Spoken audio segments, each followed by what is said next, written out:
Pemerintah memastikan kenaikan PPN menjadi 12% akan tetap berlaku mulai awal tahun 2025 mendatang dan menanggapi hal tersebut, Asosiasi Pengelola Pusat Belanja Indonesia berharap kebijakan kenaikan PPN diimbangi dengan stimulus untuk meningkatkan daya beli masyarakat. Kementerian Keuangan memastikan kenaikan besaran pajak pertambahan nilai menjadi 12% tetap akan berlaku sesuai amanat Undang-Undang Harmonisasi Peraturan Perpajakan atau HPP. Dengan demikian, PPN sebesar 12% akan mulai berlaku pada 1 Januari 2025 mendatang. Sri Mulyani mengatakan kenaikan tarif PPN menjadi 12% merupakan langkah untuk menjaga kondisi APBN yang menjalankan fungsi sebagai bantalan perekonomian, termasuk pada saat terjadinya krisis di tingkat global. Jadi di sini kami sudah membahas bersama Bapak Ibu sekalian, sudah ada undang-undangnya. Kita perlu untuk menyiapkan agar itu bisa dijalankan, tapi dengan tadi penjelasan yang baik, sehingga kita tetap bisa, bukannya membabi buta, tapi APBN memang harus terus dijaga kesehatannya. Namun pada saat yang lain, APBN itu harus berfungsi dan mampu merespon seperti yang kita lihat dalam episode-episode seperti waktu Global Financial Crisis, waktu terjadinya pandemi, itu kita gunakan APBN. Saya rasa. Namun demikian, Sri Mulyani menegaskan akan terdapat sejumlah barang dan jasa yang akan dikenakan tarif PPN lebih rendah dari 12%, bahkan dikenakan PPN sebesar 0%. Menanggapi rencana kenaikan PPN tersebut, Asosiasi Pengelola Pusat Belanja Indonesia atau APPBI berharap pemerintah meninjau dan mempertimbangkan kembali pemberlakuan PPN 12% mulai awal tahun 2025 mendatang. Ketua Umum APPBI Alphonsus Wijaya menilai kenaikan PPN menjadi 12% akan berdampak negatif dari sisi konsumen meskipun tingkat kunjungan tidak akan serta-merta menurun. Untuk itu, jika memang pemerintah tetap akan memberlakukan kenaikan tarif PPN dari 11% menjadi 12% pada awal tahun 2025, Alphonsus menyebut kebijakan tersebut harus dibarengi dengan berbagai stimulus agar supaya daya beli masyarakat kelas menengah bawah tidak semakin terpuruk.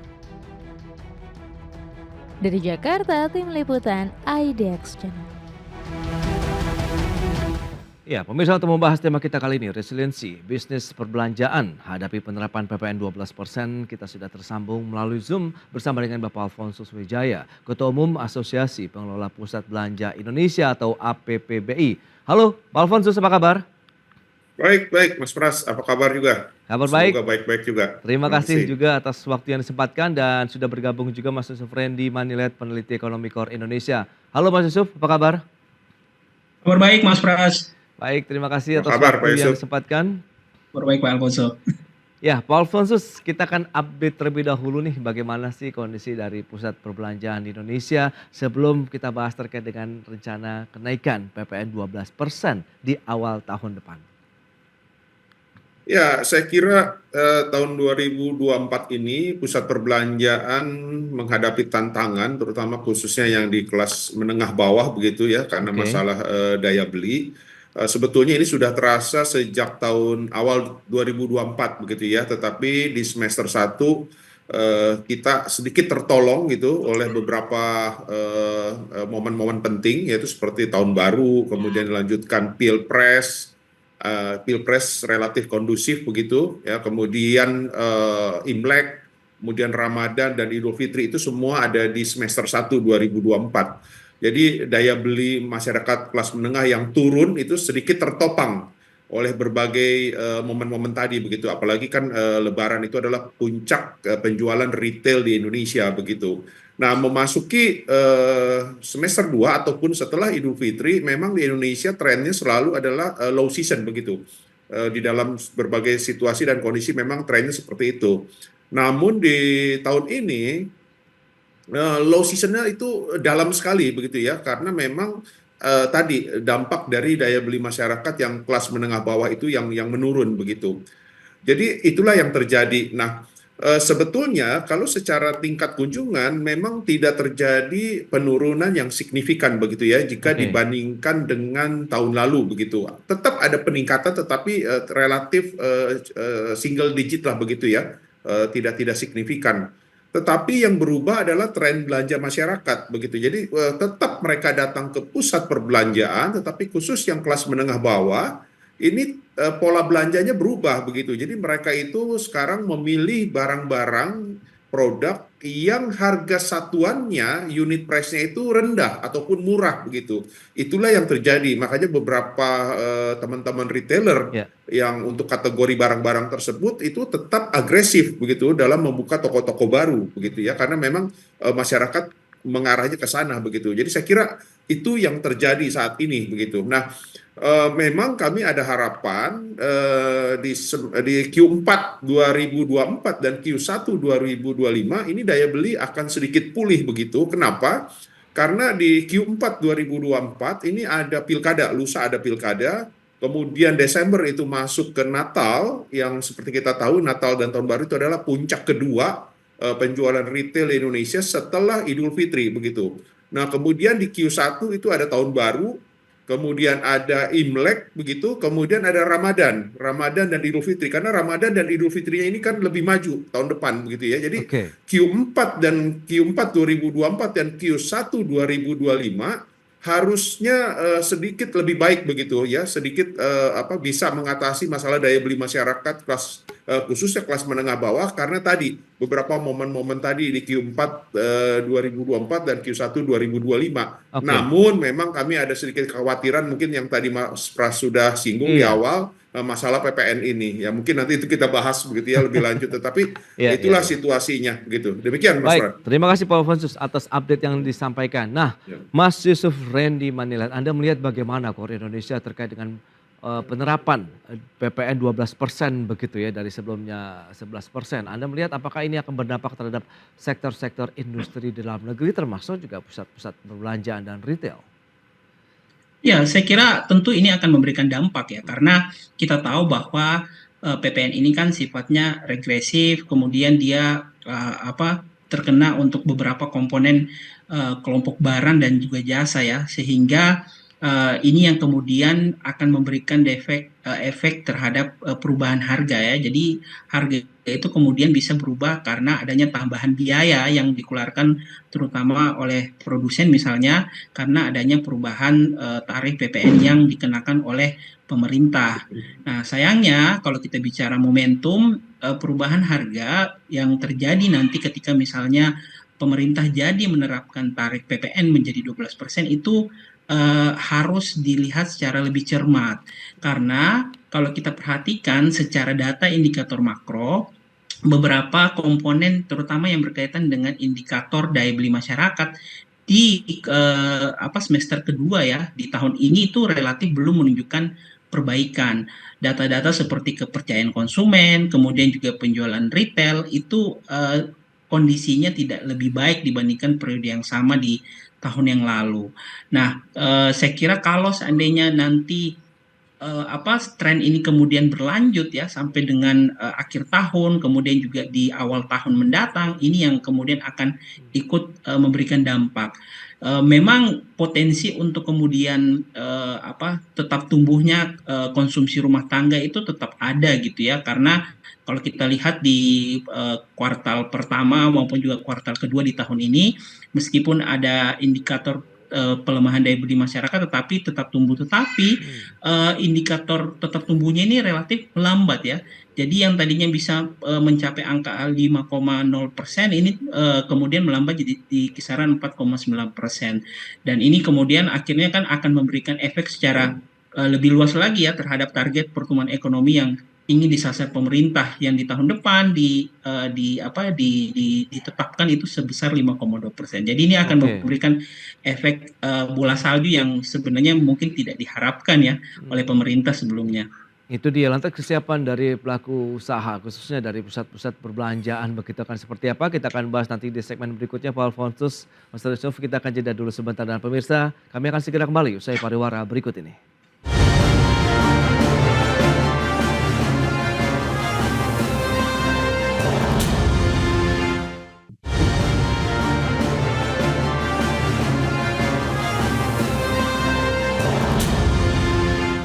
Ya, Anda masih menyaksikan Market Review. Pemirsa, berikut ini kembali kami sampaikan data untuk Anda terkait dengan PPN di sejumlah negara di wilayah ASEAN. Untuk tahun 2024 kita akan cermati bersama Filipina yang menempati posisi tertinggi 12%, kemudian Indonesia 11% untuk tahun 2024 ini, Laos, kemudian Vietnam, Kamboja, Malaysia masing-masing 10%, kemudian Singapura 9%, Thailand 7%, Myanmar 5%, dan Timor Leste 2,5%. Berikutnya, tujuan dari kenaikan PPN menjadi 12% di tahun 2025 itu apa saja? Bisa Anda saksikan di slide berikutnya terkait dengan tujuan dari kenaikan PPN. Yang pertama, mempercepat pemulihan ekonomi, kemudian mendorong pertumbuhan ekonomi, memperbaiki defisit anggaran, dan meningkatkan rasio perpajakan. Dan selanjutnya kita akan cermati pendapatan negara dari tahun 2018 sampai dengan proyeksi 2024 dan 2025. Seperti yang bisa Anda saksikan, trennya naik terus untuk pendapatan negara di Indonesia. Baik, kita lanjutkan kembali perbincangan bersama dengan Bapak Alfonsus Wijaya dan juga Mas Yusuf Reni Manilet. Baik, Pak Alfonsus, lantas bagaimana dengan rencana ataupun ketetapan yang sudah disampaikan begitu 1 Januari 2025 mendatang menjadi 12%. Lantas mitigasi kemudian antisipasi apa yang sudah disiapkan, mengingat Anda katakan sebenarnya ada momentum cukup baik di kuartal 4 2024, ada Nataru, kemudian kuartal 1 juga ada tahun baru, kemudian juga ada lebaran di sana begitu. Silakan. Ya, Mas Fars, sebetulnya kami tidak setuju sebetulnya dengan kenaikan PPN ini. Jadi ada alasannya, yaitu pertama, kenaikan PPN ini akan memicu kenaikan harga barang, harga produk begitu. Jadi saya kira pelaku usaha pasti akan menaikkan harga-harga ini karena kenaikan PPN ini. Nah, ini akan berdampak terhadap harga barang naik dan berdampak langsung terhadap masyarakat kelas menengah bawah yang saat ini sedang mengalami penurunan daya beli begitu, yang seperti tadi saya sudah jelaskan di awal begitu. Jadi itu alasan pertama. Saya kira ini akan memperberat gitu ya kelas menengah bawah begitu. Alasan kedua, seperti tadi juga sudah kita lihat data-datanya, tingkat PPN Indonesia itu sebetulnya tidak rendah-rendah sekali begitu kan. Jadi bahkan saya kira di beberapa negara ASEAN kita yang kedua tertinggi begitu. Jadi sebetulnya tidak ada urgensinya begitu menurut saya untuk bisa untuk segera menaikkan tarif PPN ini, menaikkan kembali tarif PPN ini begitu. Jadi karena sebetulnya ya kalau kita dibandingkan negara-negara lain, kita sebetulnya tidak dalam posisi yang rendah sekali begitu. Alasan ketiga adalah sekarang ini pertumbuhan ekonomi ataupun khususnya di bidang retail ini belum maksimal, belum ada yang optimal begitu. Kenapa kita tidak dorong dulu transaksi sampai dengan maksimal ataupun pertumbuhan sampai dengan maksimal, baru kemudian dimainkan tarifnya begitu. Jangan sebaliknya, di mana pada saat ini kondisi masyarakat khususnya kelas menengah bawah sedang dalam tidak baik-baik saja begitu kan. Ini kondisi masyarakat kelas menengah bawah terutama dalam hal daya beli. Pemerintah pernah menyampaikan bahwa ini kan bukan tiba-tiba saja, ini ada undang-undangnya sudah diatur sekian tahun yang lalu dan sebagainya. Iya betul memang, tetapi pada saat dibuat undang-undangnya itu kan kondisinya berbeda dengan saat ini begitu. Jadi saya kira itu yang harus dibedakan begitu.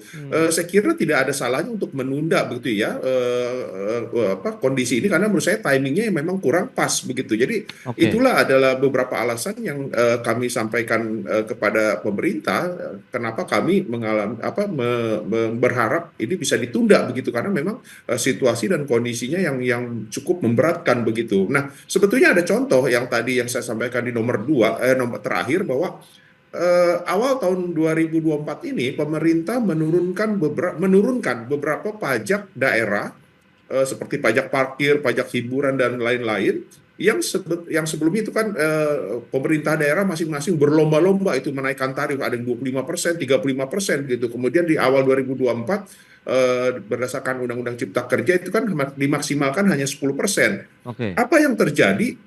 Itu transaksinya meningkat, menggairahkan kegiatan usaha begitu. Jadi luar biasa itu, terutama contoh misalkan industri perfilman, kemudian juga wahana permainan anak-anak, itu luar biasa, pemainnya bertambah, kemudian juga luasan tokonya juga makin hari makin besar, sangat positif begitu dampaknya. Akhirnya apa? Akhirnya secara total meskipun tarifnya diturunkan menjadi maksimal 10%, secara total pemerintah mendapat penerimaan negara yang lebih. Eh, Kalau dinaikkan dulu, justru belum tentu bisa menggairahkan usaha begitu, bahkan mungkin bisa meredupkan kegiatan usaha begitu. Jadi itu yang kami khawatirkan begitu. Baik, Nah, baik. kemudian juga tadi ada Q4 2024, Q1 2025.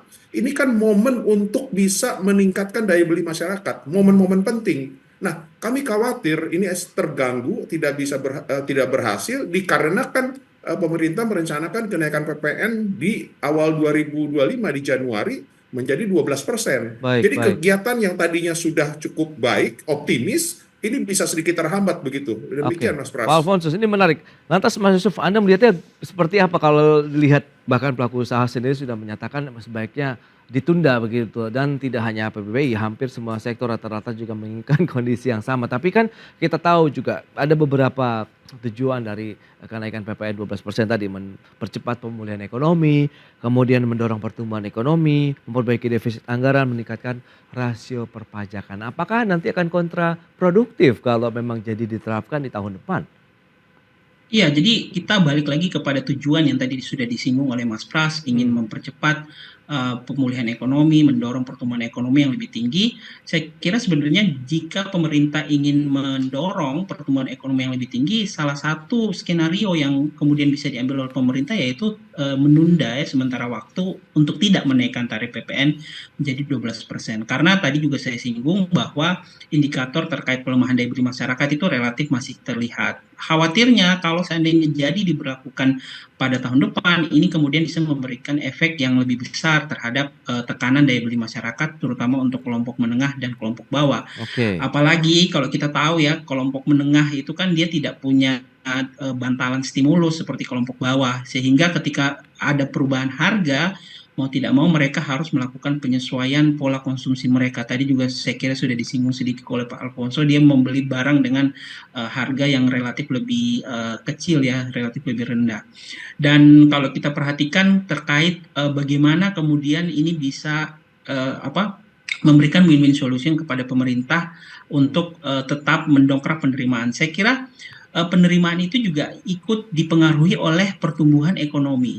Jadi ketika pertumbuhan ekonominya itu bisa didorong, salah satunya melalui konsumsi rumah tangga, maka seharusnya pemerintah bisa mendongkrak penerimaan pajak tidak hanya melalui PPN, tetapi juga melalui pos-pos yang lain ya, misalnya pos pajak penghasilan misalnya, ataupun pos tadi di level daerah ada pos pajak kendaraan dan sebagainya gitu. Jadi Oke.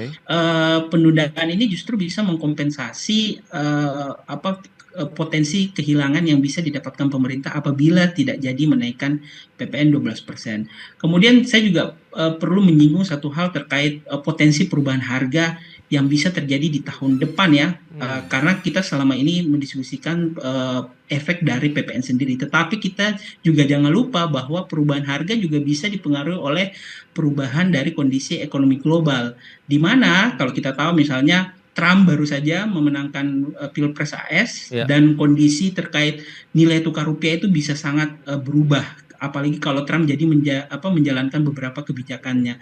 Kondisi ini tentu akan memberikan potensi efek depresiasi nilai tukar rupiah yang sayangnya itu tidak begitu baik terhadap kondisi industri di dalam negeri, karena impor raw material kita itu relatif masih besar secara proporsi. Apabila nilai impor ini menjadi meningkat karena tadi ada terjadi nilai depresiasi nilai tukar rupiah, ini kan juga akan ikut akhirnya mendorong pelaku usaha ataupun produsen untuk melakukan penyesuaian harga. Jadi dorongannya itu ada dua, jadi dari dalam negeri itu ada PPN, dari global itu ada perubahan harga akibat nilai tukar. Jadi ini saya kira memberikan alasan ya kenapa kemudian bisa atau pemerintah harus menunda sementara waktu kenaikan tarif ini. Nah, kalau Anda melihat dengan porsi yang sudah dilakukan pemerintah, adakah sumber pendapatan lain yang bisa mendorong lagi untuk penerimaan negara? Mengingat targetnya kan terus bertambah begitu. Sementara apakah yang paling memungkinkan, yang mudah karena sudah mekanismenya sudah mungkin terstruktur begitu bahwa PPN itu yang paling tepat kalau kita dinaikkan di tahun 2025, atau mungkin ada lihat pos-pos lain yang bisa kita naikkan lagi misalnya tapi tidak mengganggu secara keseluruhan kondisi ekonomi dan daya beli masyarakat? Ya, yang poin pertama sebenarnya tadi saya sempat singgung bahwa ketika pertumbuhan ekonominya itu bisa didorong ya, tumbuh tinggi, maka pos dari selain PPN itu bisa ditingkatkan.